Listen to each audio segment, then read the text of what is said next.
Vamos a abrir nuestras Biblias en el Evangelio de Mateo. Estábamos en el capítulo 23 y hoy seguimos por el versículo 13. Y hoy vamos a ver las malaventuranzas. No sé si recordáis en otro siglo, cuando íbamos por el capítulo 5 de Mateo, hace ya mucho tiempo, cuando veíamos las bienaventuranzas, y recordáis que decíamos que Jesús estaba describiendo el carácter y cómo eran las personas, los súbditos del reino de Dios. Y pues hoy vamos a ver algo así como el polo opuesto. Si vemos las bienaventuranzas en un espejo, el opuesto son las malaventuranzas. Y es precisamente lo que Jesús va a estar diciendo hoy. Antes era cómo eran las personas que van al reino de Dios, y hoy vamos a ver cómo son las personas que no van al reino de Dios. Cómo eran las personas que ayudaban a la obra de Dios, y hoy vamos a ver cómo son las personas que dificultan la obra de Dios. Y cómo eran las personas, recordáis en este mismo capítulo 23, en el versículo 12, cuál iba a ser el patrón del juicio de Cristo. El que se humille será ensalzado, el que se ensalce será humillado. Entonces veíamos en el capítulo 5 las bienaventuranzas, qué les pasaba a los que se humillaban, y hoy vamos a ver en las malaventuranzas qué les pasa a los que se exaltan. Así que vamos a verlo no sencillamente como un ejercicio histórico, o como un ejercicio mental o académico, sino como un ejercicio de examinarnos a nosotros mismos, para ver si nosotros estamos aquí, estamos en las malaventuranzas, con esta retahíla de señores que se caen por el barranco, o estamos en las bienaventuranzas, con los pobres de espíritu, con los mansos, con los pacificadores. Así que vamos a leer el capítulo 23, versículo 13, y hasta el final del capítulo, hasta el versículo 39. Dice así: Pero ay de vosotros, escribas y fariseos, hipócritas, porque cerráis el reino de los cielos delante de los hombres, pues ni vosotros entráis ni dejáis entrar a los que están entrando. Versículo 15, el 14 no lo vamos a leer. Ay de vosotros, escribas y fariseos, hipócritas, porque recorréis el mar y la tierra para hacer un prosélito, y cuando llega a serlo, lo hacéis hijo del infierno 2 veces más que vosotros. Ay de vosotros, guías ciegos, porque decís, no es nada que alguno jure por el templo, pero el que jura por el oro del templo contrae obligación. Insensatos y ciegos, porque ¿qué es más importante, el oro o el templo que santificó el oro? También decís, no es nada el que jure por el altar, pero el que jura por la ofrenda que está sobre él contrae obligación. ¡Ciegos! Porque ¿qué es más importante, la ofrenda o el altar que santifica la ofrenda? Por esto, el que jura por el altar, jura por él y por todo lo que está sobre él. Y el que jura por el templo, jura por él y por el que en él habita. Y el que jura por el cielo, jura por el trono de Dios y por el que está sentado en él. ¡Ay de vosotros, escribas y fariseos, hipócritas, porque pagáis el diezmo de la menta y del eneldo y del comino, pero habéis descuidado los preceptos de más peso de la ley, la justicia, la misericordia, la fidelidad. Y estas son las cosas que debíais haber hecho sin descuidar aquellas. Guías ciegos, que coláis el mosquito y os tragáis el camello. Ay de vosotros, escribas y fariseos, hipócritas, porque limpiáis el exterior del vaso y del plato, pero por dentro estáis llenos de robo y de desenfreno. Fariseo ciego, limpia primero lo de adentro del vaso y del plato, para que lo de afuera también quede limpio. ¡Ay de vosotros, escribas y fariseos, hipócritas! Porque sois semejantes a sepulcros blanqueados, que por fuera lucen hermosos, pero por dentro están llenos de huesos, de muertos y de toda inmundicia. Así también vosotros, por fuera parecéis justos a los hombres, pero por dentro estáis llenos de hipocresía y de iniquidad. ¡Ay de vosotros, escribas y fariseos, hipócritas! Porque edificáis los sepulcros de los profetas y adornáis los monumentos de los justos. Y decís, si nosotros hubiéramos vivido en los días de nuestros padres, no hubiéramos sido cómplices en derramar la sangre de los profetas. Así que dais testimonio en contra de vosotros mismos, que sois hijos de los que asesinaron a los profetas. Llenad pues la medida de la culpa de vuestros padres. Serpientes, camada de víboras, ¿cómo escaparéis del juicio del infierno? Por tanto, mirad, yo os envío profetas, sabios y escribas, y de ellos a unos los mataréis, a otros los crucificaréis, a otros los azotaréis en vuestras sinagogas y los perseguiréis de ciudad en ciudad, para que recaiga sobre vosotros la culpa de toda la sangre derramada sobre la tierra, desde la sangre del justo Abel hasta la sangre de Zacarías, hijo de Berequías, a quien asesinasteis entre el templo y el altar. En verdad os digo que todo esto vendrá sobre esta generación. Jerusalén, Jerusalén, la que mata a los profetas y apedrea a los que son enviados a ella. ¿Cuántas veces quise juntar a tus hijos, como la gallina junta a sus pollitos debajo de sus alas, y no quisiste? He aquí vuestra casa se os deja desierta. Porque os digo que desde ahora en adelante no me veréis más, hasta que digáis bendito el que viene en el nombre del Señor. Vamos a orar.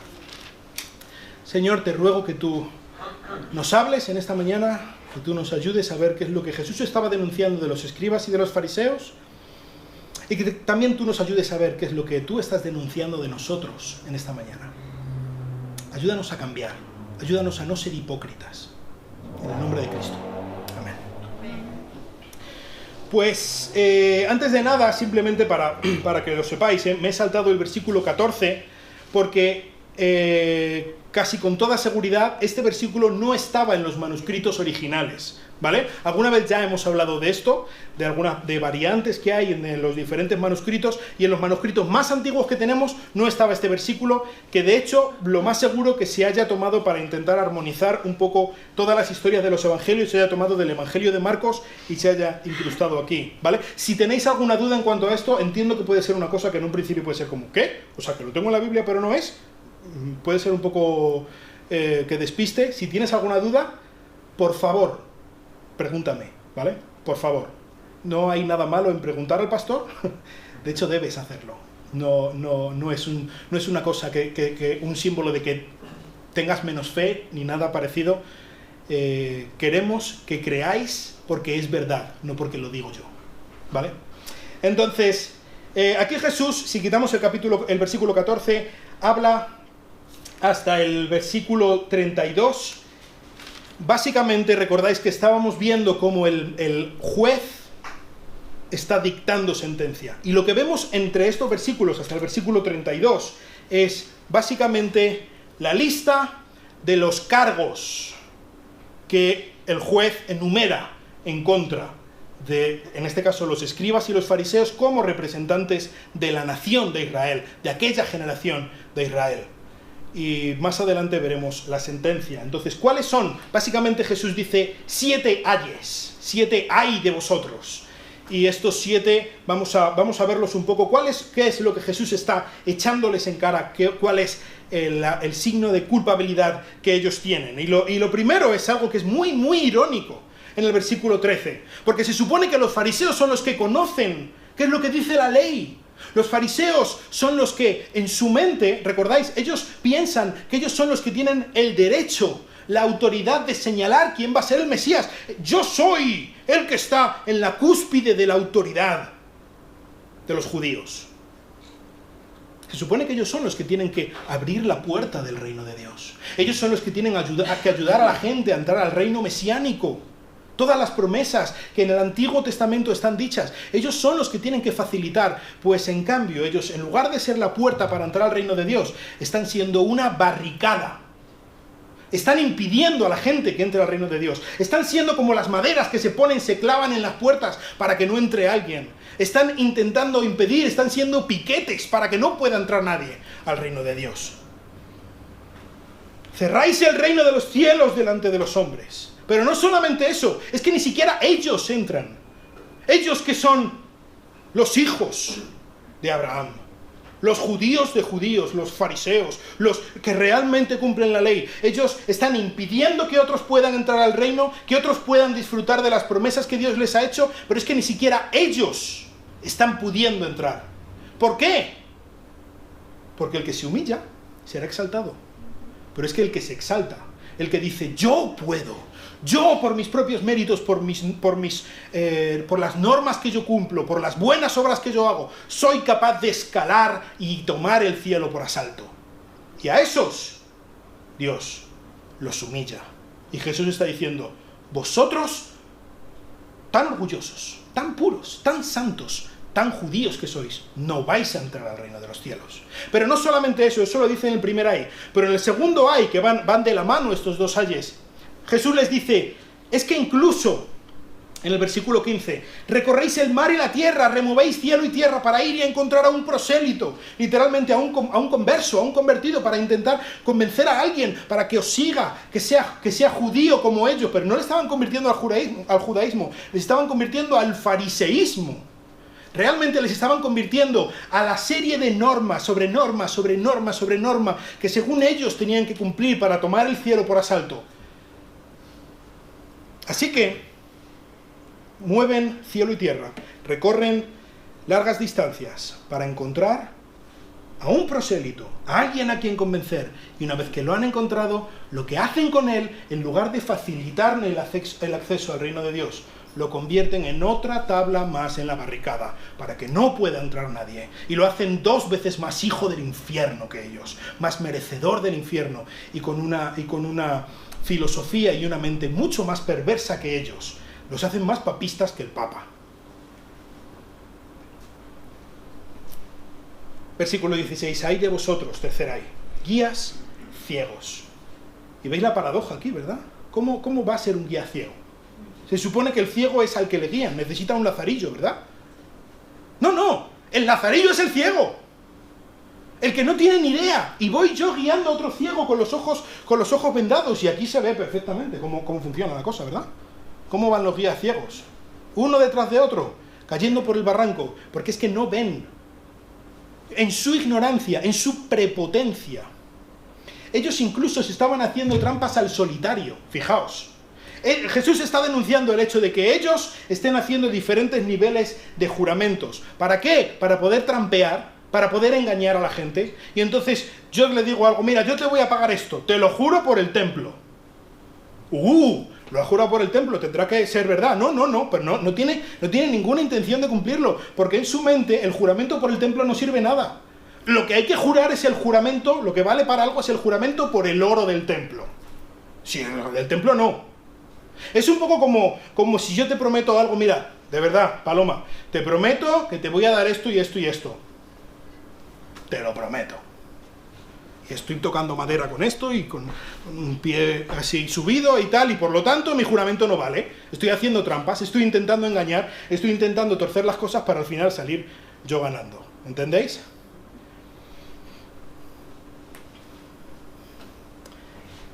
Pero, dice Jesús, el que jura por el altar, jura por él y por todo lo que está sobre él.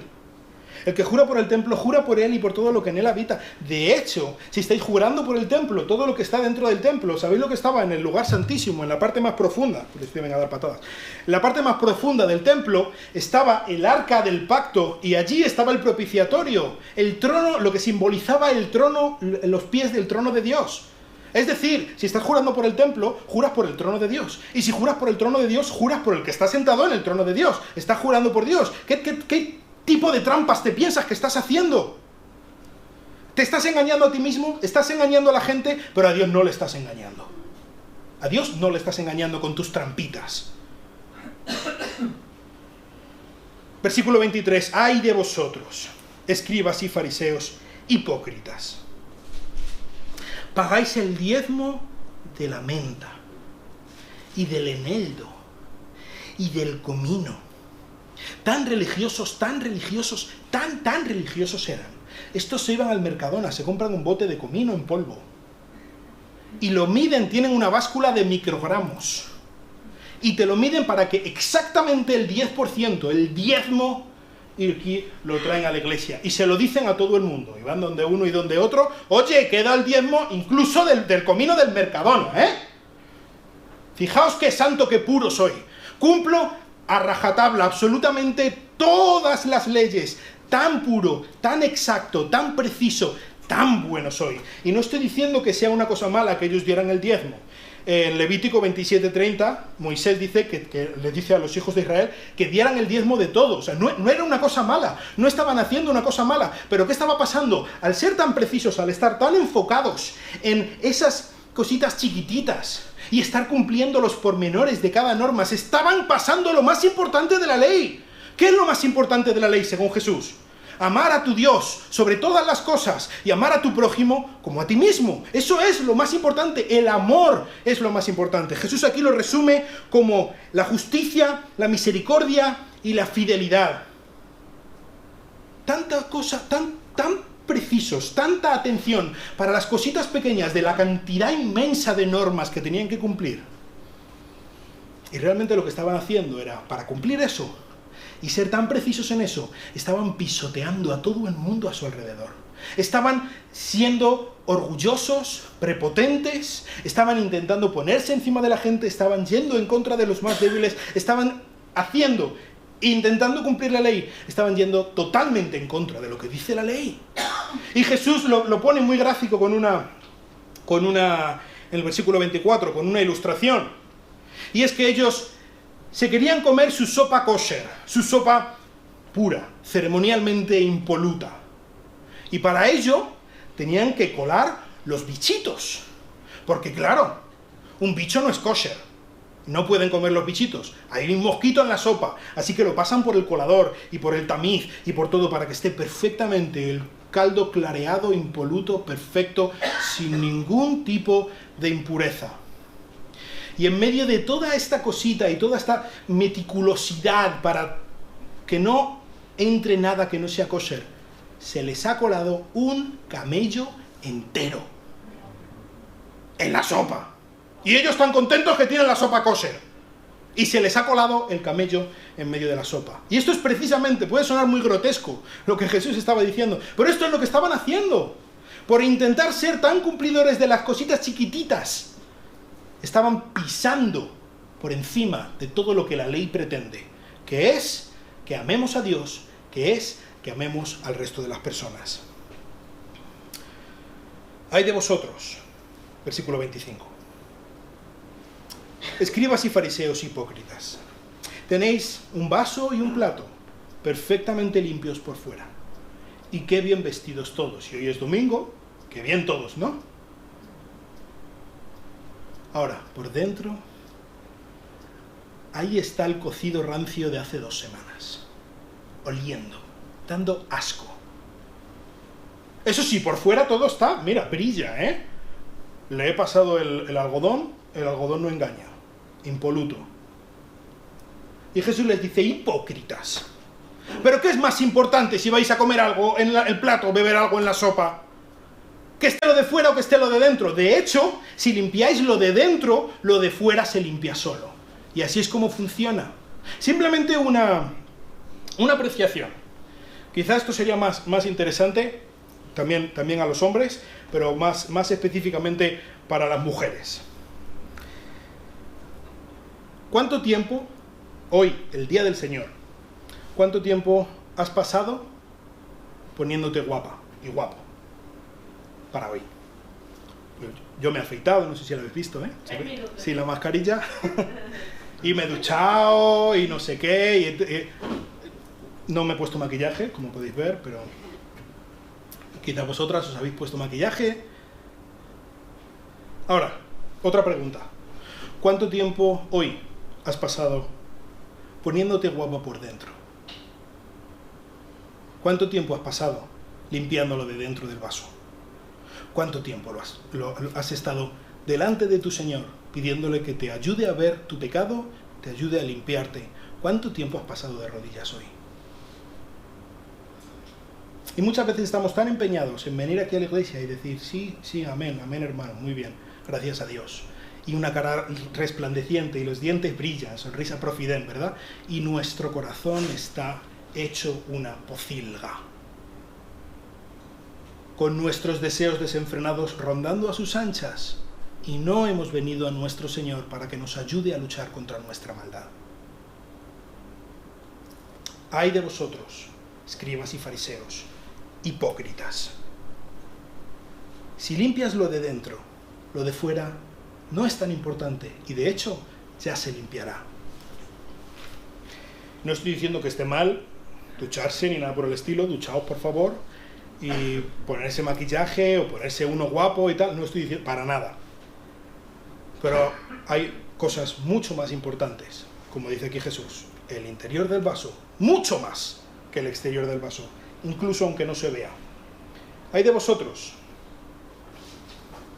versículo 27, escribas y fariseos hipócritas, sois semejantes a sepulcros blanqueados. Esta era una práctica que se hacía en Jerusalén en el mes antes de la Pascua. Recordáis que estamos, en este texto, estamos en la semana de la Pascua. Y el mes antes de la Pascua, como iban a venir muchos peregrinos, pues entonces una de las cosas que hacían era blanquear los sepulcros y las tumbas. Hay muchas tumbas en las afueras de Jerusalén, y las pintaban, las encalaban, las ponían bien de cal por fuera para que se viera claramente, bueno, por una parte para que estuvieran bonitos, y no sé si habéis ido a alguno de estos pueblos tan bonitos de Andalucía, que están todo encalado, todo blanco, tan bonito, ¿verdad? Que todo es tan precioso. Pues así cuando llegan los peregrinos ven Jerusalén, madre mía, qué bonita, todo de blanco. Pero tenía otra función también, y era avisar de que lo que había allí eran tumbas.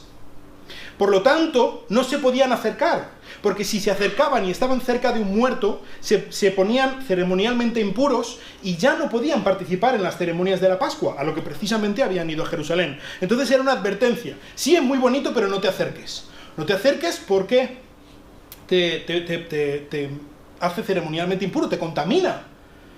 Así que lo que está aquí diciendo Jesús tiene varias lecturas. Por una parte, Jesús les está diciendo: parecéis muy bonitos por fuera.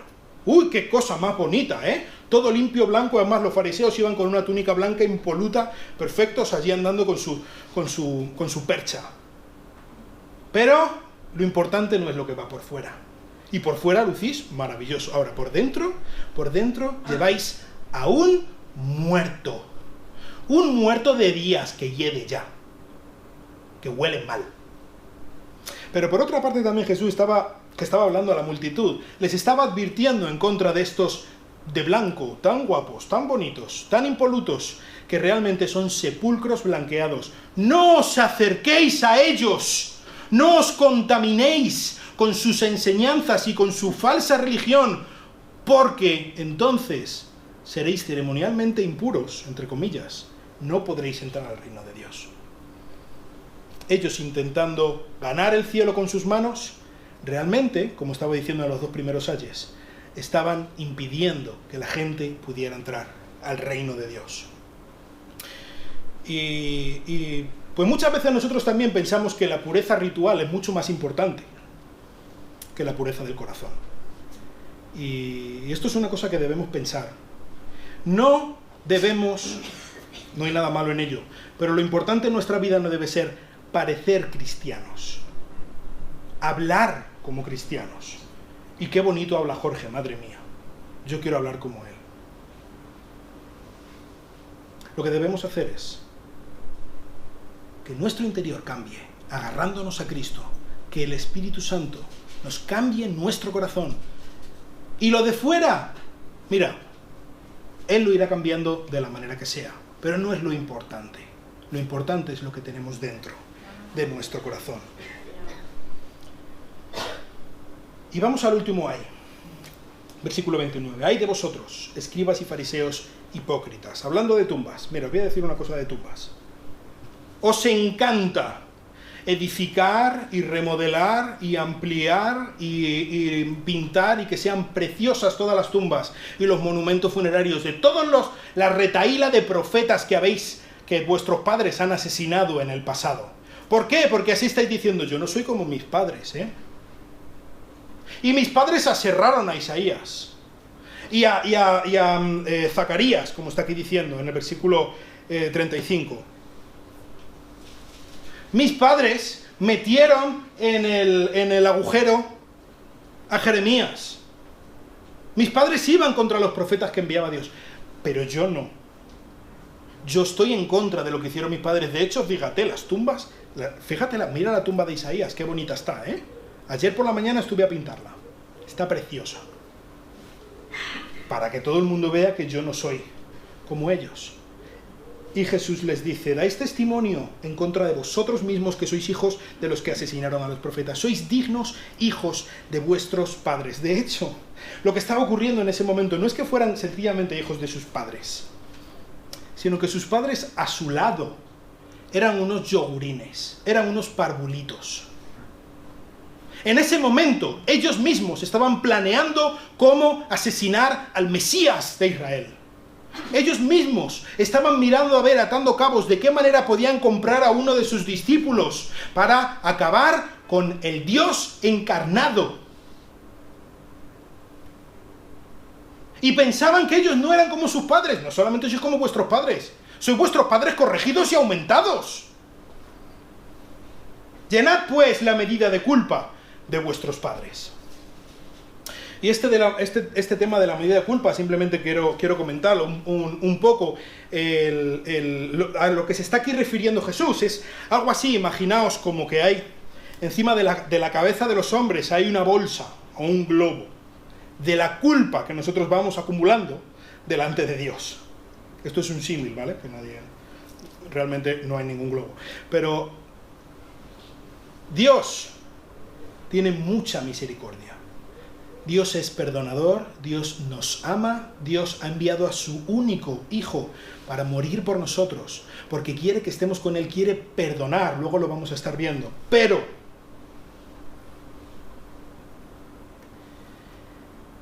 si nosotros estamos rechazando a Cristo, hay un momento en el que Dios dice, hasta aquí. La culpa que nosotros acumulamos delante de Dios, llega un momento en el que Dios dice, no lo soporto más. Y en ese momento Él pincha el globo y toda la ira y toda la culpa que hemos acumulado encima de nuestras cabezas nos cae encima con toda su crudeza. Así que lo que está aquí diciendo Jesús es, de un modo irónico, le dice, llenad pues la medida de culpa de vuestros padres. Vosotros no queréis a vuestro Mesías, vosotros no me queréis a mí, que soy vuestro Salvador. Pues venga, adelante, yo os doy rienda suelta, haced lo que queráis, pero que sepáis que al hacerlo vais a estar llenando la medida de culpa que está sobre vuestra cabeza y al final os va a estallar encima. Y hasta aquí los cargos que se presentan contra ellos. A partir de ahora llega la sentencia del juez. Y me gusta mucho, entre comillas, entendedme, me atrae, me parece muy interesante la manera que empieza esta sentencia. Y es que Jesús les dice, serpientes. Creo que muy pocas veces se ha dicho tanto con tan poco. Si os ocurre en qué podrían pensar los judíos piadosos, conocedores de la Biblia, cuando hablan de serpientes, ¿si os ocurre alguna serpiente famosa en la Biblia? Satanás cuando engañó a Eva para que se comiera el fruto prohibido. Eso es. Les estaba llamando hijos de vuestro padre, el diablo. Serpientes, camada de víboras. ¿Quién os creéis que sois? ¿Que creéis que os vais a escapar de la ira de Dios? ¿Que creéis que vais a escapar de la condenación justa? Fíjate qué condenación da. El juicio del infierno. Literalmente dice Gehenna. Este Gehenna es el valle del Hinnom, que está al lado de Jerusalén. En este valle, durante un tiempo, fijaos el perverso de la gente, una de las prácticas que hacían en ese mismo valle era que todos los habitantes de Jerusalén y de los alrededores llevaban allí a sus hijos, y allí tenían altares al dios Moloch, y allí sacrificaban a sus propios hijos, los quemaban vivos a sus hijos para buscar el favor de este dios Moloch. Y esto se convirtió, este valle, en un lugar tan perverso, de algo donde ocurrió algo tan maligno, tan asqueroso, tan malvado, que a partir de entonces, uno de los fines que tenía ese valle era cuando alguno era justiciado, condenado a muerte, lo llevaban a ese valle a ser quemado. Como el lugar el fin más perverso, de más vergüenza, más asqueroso de todo el mundo. Ahí estaba, en el valle del Hinnom, Gehenna. Y es de ahí de donde Jesús está sacando esta ilustración, para que gráficamente ellos puedan ver cuál es el final al que Él los está sentenciando. La vergüenza definitiva. El lugar de la maldad más absoluta. El infierno. La justa condenación al que el rey juez está a punto de condenar a sus amados compatriotas. Fijaos, dentro de esta condenación, ¿Qué condenación más extraña Jesús les manda? Jesús les dice, por tanto, mirad, fijaos que es Jesús el que los envía. Jesús no era sencillamente un profeta. Jesús envía a los profetas. Jesús es el Dios que envía a los profetas. Yo os envío profetas, sabios y escribas. De ellos, de los profetas que yo os mando, a unos vais a matar, a otros vais a crucificar, a otros los vais a azotar en vuestras sinagogas y los vais a perseguir de ciudad en ciudad. ¿Por qué está mandando esto Jesús? ¿Por qué Jesús, como parte de la condenación, envía a estos profetas para que ellos los maten y los crucifiquen y los persigan y los azoten? ¿Por qué? Pues por una parte, obviamente, Jesús estaba enviando a todos estos emisarios suyos para que, de alguna manera, alguno de todos esos judíos se arrepientan y lleguen a creer en Cristo, como vemos muchas veces en el Nuevo Testamento.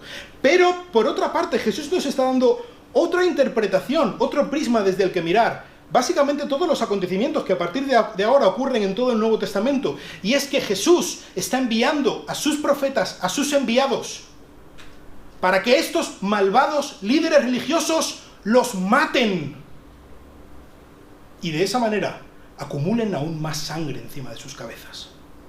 Y que de esa manera llenen la medida de culpa que todo el pueblo de Israel ha acumulado. Y que llegue un momento en el que Dios pinche la bolsa y se derrame sobre ellos la ira que ellos están buscando, la ira que ellos están acumulando. Es fuerte lo que está aquí diciendo Jesús a su pueblo, ¿eh? Toda la culpa que se inició con la sangre del justo Abel, el hijo de Adán y Eva, hasta la sangre de Zacarías. Dios derramaría toda su ira sobre ellos, su justa ira, que ellos mismos se han buscado. Y esto ocurriría en esa misma generación. Jesús estaba diciendo esto en el año 33 después de Cristo. Ocurrió algo en el año 70 después de Cristo, de lo que ya hemos hablado varias veces, sobre todo, por ejemplo, en el libro de Daniel, ¿recordáis? Los ejércitos del general Tito arrasaron Jerusalén, destruyeron el templo, los redujeron a cenizas. Jerusalén quedó hecho un desierto. Miles y miles y miles de judíos masacrados y enviados, esparcidos por todo el mundo, que no se ha vuelto a ver rastro de un Estado de Israel hasta mediados del siglo pasado.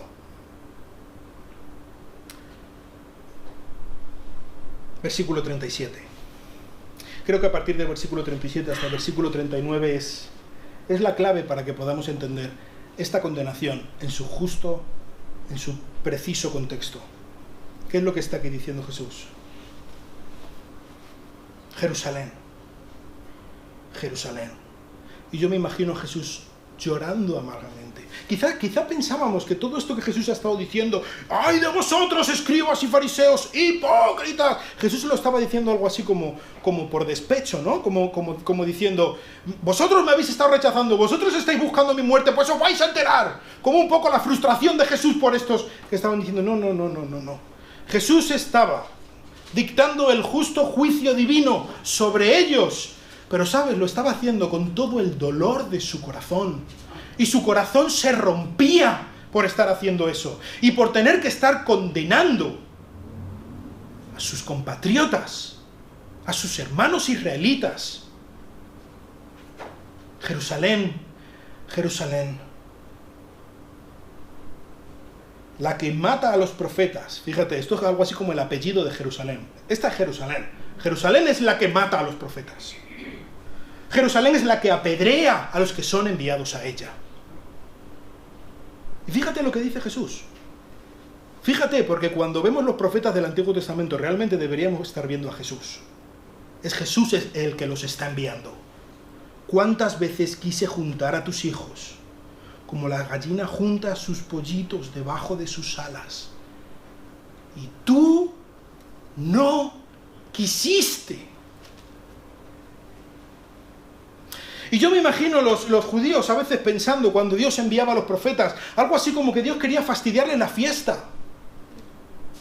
Y yo estoy también haciendo todas estas cosas, ¿por qué tiene que venir Dios a incordiarme?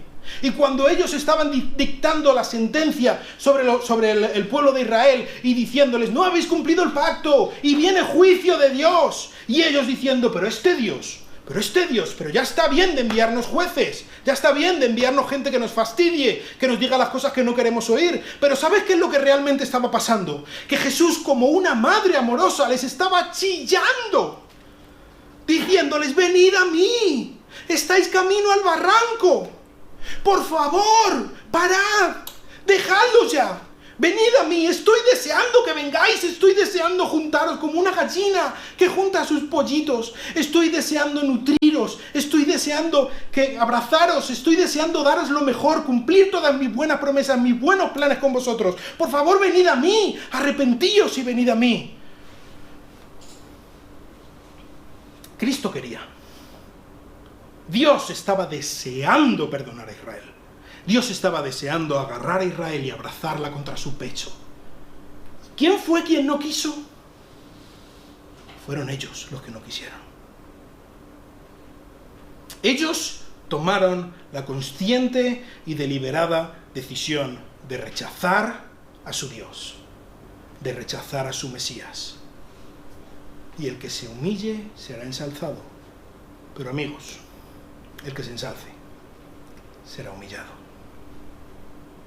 He aquí, versículo 38, vuestra casa se os deja desierta. Se han terminado las contemplaciones. El juicio va a llegar inexorable. Y me duele en el corazón, y no es lo que yo quería, pero es lo que vais a tener. Por haberme rechazado con tanto ahínco durante tanto tiempo, la medida de vuestra culpa se va a llenar y no me vais a dejar más remedio que pinche la bolsa y que todo os caiga en la cabeza. Y este versículo 39, son las últimas palabras que Jesús le dirige al pueblo de Israel, a la multitud. Jesús habla más adelante en más sitios, pero a personas individuales, a sus discípulos, en cosas puntuales. Esto es lo último que le dice a Israel. ¿Y qué es lo último? Hasta el día de hoy no ha vuelto a decir nada más. ¿Qué es lo último que Jesús le dice a Israel? Porque os digo que desde ahora en adelante no me veréis más hasta que digáis, bendito el que viene en el nombre del Señor. Hasta que no claméis a mí, hasta que Israel no vuelva a su Mesías, la cosa se ha terminado. La relación entre Dios y el pueblo escogido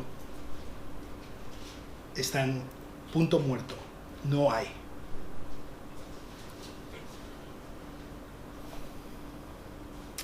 Estos ayes, estas culpabilidades que Jesús le da al pueblo de Israel, a los líderes religiosos, hablando del pueblo de Israel más específicamente, como digo, no es una expresión de la frustración de Jesús, es el juicio divino de Dios contra su pueblo.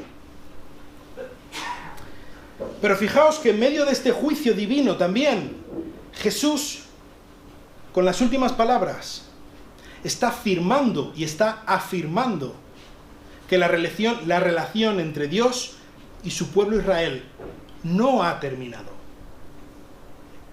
Y esperamos un momento en el futuro en el que Dios hará que los israelitas se arrepientan y se humillen y acudan a Jesús como su Mesías. Y en ese momento, Cristo volverá e impondrá su reino de manera física en la tierra. Así que una de las cosas que podemos hacer para de alguna manera intentar agilizar que llegue este momento, ¿sabéis qué es? Orar por el pueblo de Israel. Orar por los judíos, que ellos se arrepientan, que ellos acudan a Cristo con todo su corazón como su Salvador. Y Cristo les estaba condenando porque ellos habían abandonado a Dios. Cristo les está diciendo, yo he querido hacerlo, yo he querido juntaros, sois vosotros los que no habéis querido. Y ellos iban a sufrir las justas consecuencias por haber abandonado a Dios. Y saben, muchas veces nosotros nos sentimos como que Dios nos ha abandonado por algunas situaciones que tenemos que pasar, ¿verdad? Situaciones que no entendemos. ¿Y por qué Dios? Y sabes, la cosa de que Dios nos ha abandonado sencillamente es una mentira. Somos nosotros los que le hemos abandonado a Él. Y cuando nosotros vamos en contra de lo que Dios quiere para nosotros, cuando nosotros nos salimos del camino que Dios ha estipulado para nosotros, hay dos maneras en que Dios puede reaccionar. Y esas dos maneras dependen de quién seamos. Si tú eres un hijo de Dios, si tú has confiado en Cristo como tu Salvador, ¿sabes lo que Dios va a hacer contigo? Si tú te sales del camino, te lo vas a encontrar de frente. Y no va a jugar contigo, ¿eh? No va a juguetear con tus tonterías ni con las mías.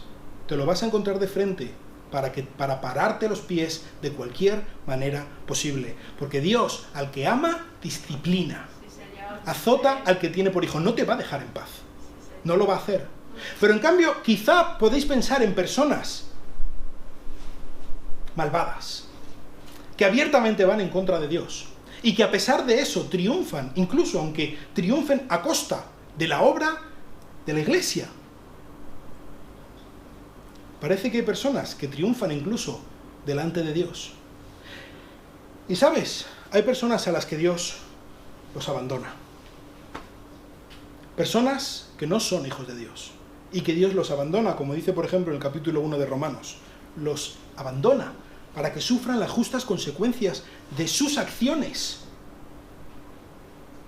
para que ellos, incluso a costa de sufrimiento de otros, llenen la medida de su culpa. Y llegará un momento en el que Dios derramará su ira sobre ellos. ¿Y por qué estoy diciendo todo esto? No te frustres si ves a los malvados triunfar. No te frustres.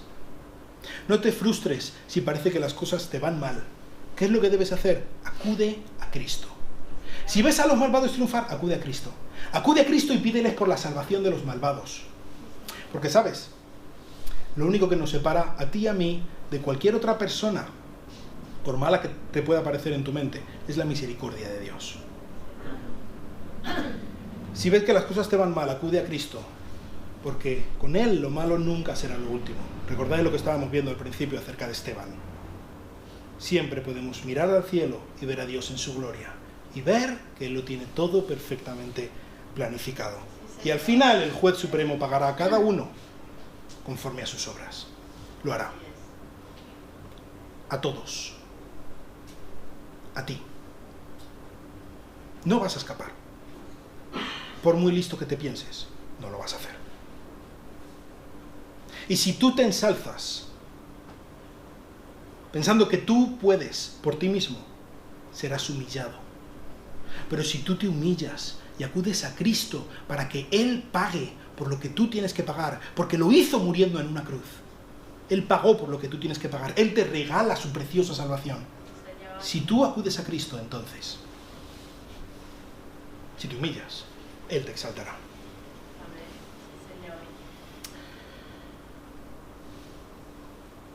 Quizá nos pueda parecer un poco extraño, ya para terminar, el hecho de que Jesús esté con tanta vehemencia, con tanta fuerza, afirmando la condenación del pueblo de Israel, con palabras tan ásperas y tan duras, y de una manera tan enfática. Y por otra parte vemos a un Jesús quebrantado de corazón, y llorando y lamentando profundamente este juicio. No el hecho del juicio, porque el juicio es justo, pero que tenga que derramar el juicio sobre el pueblo de Israel. Pues muchas veces pensamos que o bien debemos ser los martillos de la justicia y estar hablando a nuestra gente, a la gente que tenemos a nuestro alrededor y a nuestros seres queridos: ¡arrepentíos! Porque va a venir el infierno eterno y sois todos unos desgraciados.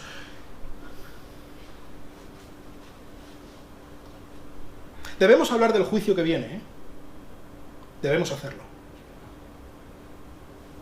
Debemos hacerlo por la misma razón que si yo veo a cualquiera de mis hijos jugando al lado de un barranco y yendo hacia el barranco y no lo están viendo, si yo les quiero, tengo que decírselo. Si no, no les amo. Pero debemos hacerlo con un corazón quebrantado. Sabiendo que si tú y yo no estamos ahí al borde de ese barranco es por pura misericordia de Dios. ¿Qué te crees? ¿Que ninguno de nosotros hemos hecho algo para merecer la salvación? ¿Algo? ¿Ni nada? Lo único que merecemos es la justa condenación del Dios justo, del juez supremo. Es lo único que merecemos. Lo único que nos separa a ti, a mí, a Osama Bin Laden, Hitler o cualquier personaje que se te pueda ocurrir, lo peor del universo, es que Dios nos ha salvado por pura gracia y nada más. Sí, Señor. Es por eso que se nos debe romper el corazón al pensar en el destino eterno de nuestros seres queridos. Es por eso que debemos con urgencia y con todo el amor de nuestro corazón hablarles acerca no solamente del juicio de Dios, sino sobre todo del Salvador, del que nos ha salvado del juicio eterno y del que puede salvarles si confían en Él. Y me gustaría simplemente, para terminar, mencionar brevemente el hecho de que los fariseos estuvieran pensando que ellos son de alguna manera diferentes a sus padres y mejores a sus padres, y realmente estaban haciendo exactamente lo mismo. Y tú y yo puede que estemos cayendo en lo mismo, porque ¿verdad que tus padres no eran perfectos? ¿Sabes? De una manera o de otra, a no ser que hagamos algo para remediarlo, estamos condenados a repetir los errores y los pecados de nuestros padres. Así que piensa, ¿de qué manera tú has sido influenciado por tus padres? Quizá tú estás influenciando a tus hijos, y rompe la cadena acudiendo a Cristo. Y como el salmista dice, crea en mí un corazón puro. Vamos a orar. Señor, te doy muchas gracias por estas palabras de Jesús, que desde luego no pasan inadvertidas. Muchas gracias por darnos un Salvador tan amoroso, tan misericordioso, tan bueno, tan cercano, pero a la vez tan firme, con las ideas tan claras y que no nos deja pasarnos de donde debemos pasarnos, Señor. Te doy muchas gracias por Él. Y te ruego que tú nos ayudes a huir de la hipocresía que muchas veces podemos tener. Que tú nos ayudes a huir de este sentimiento de superioridad a otros, o de que nosotros merecemos, o de nada por el estilo, Señor. Ayúdanos lo primero a buscarte a ti. Ayúdanos lo primero a buscar nuestra pureza, la pureza de nuestras almas. Que tú nos ayudes a limpiar el interior del vaso. Y te quiero rogar especialmente, Señor, por cada una de las personas que están aquí y nunca han confiado en Cristo como su Salvador. Te ruego que, no por mis palabras, quizá a pesar de mis palabras, pero que por medio de tu Espíritu Santo tú les convenzas de que necesitan a tu Hijo Jesucristo desesperadamente, Señor, y que acudan a Él. Y te pido lo mismo para mí y para cada uno de mis hermanos aquí. Necesitamos a Cristo. Ayúdanos a entenderlo, Señor. Ayúdanos a abrazarnos a Él. Te lo pido en el precioso, glorioso y justo nombre de nuestro Señor. Amén. Amén. Que Dios os bendiga. Muchas gracias.